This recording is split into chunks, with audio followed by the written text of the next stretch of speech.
भारतामध्ये सध्या सायबर क्राईमच्या गुन्ह्यांमध्ये कमालीची वाढ झाली आहे। या गुन्हेगारांवर वचक ठेवण्यासाठी प्रशासन कडक पावलं उचलत आहे। तुम्ही कोणालाही फोन केला तर आधी सायबर गुन्हेगारांपासून सावध राहण्याच्या सूचना केल्या जात आहेत। अशाच प्रकारची एक कारवाई बाडमेर पोलिसांनी केली आहे, ज्यात 3 तरुणांना अटक केली आहे।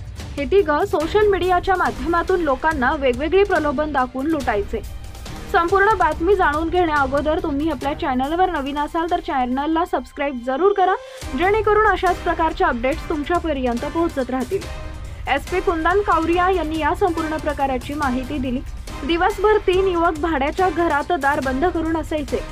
हे तिघं सायबर गुन्हेगार असल्याचा संशय होता।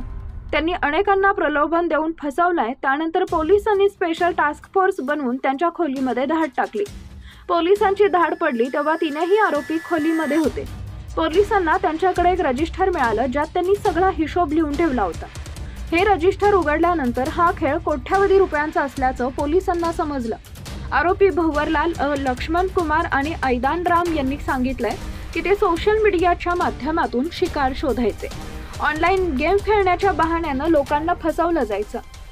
पहिले आम्ही कमी रक्कम समोरच्यांना जिंकून द्यायचो, त्यानंतर पैशाचा मोठा डाव टाकायचो आणि फसवणूक करायचो, असं आरोपींनी पोलिसांसमोर कबूल केलं। अटक केलेले 3ही आरोपी 23 आणि 24 वर्षाचे आहेत। पोलिसांनी केलेल्या संयुक्त कारवाईमध्ये या तिघांना अटक करण्यात आली आहे। या तिघांकडून पोलिसांनी फसवणुकीसाठी वापरले गेलेले 5 मोबाईल नेटवर्कचे राउटर, अनेक बँकांची डेबिट कार्ड, पासबुक आणि चेकबुक जप्त केली आहे। या तिघांनी एक खोली भाड्याने घेतली होती।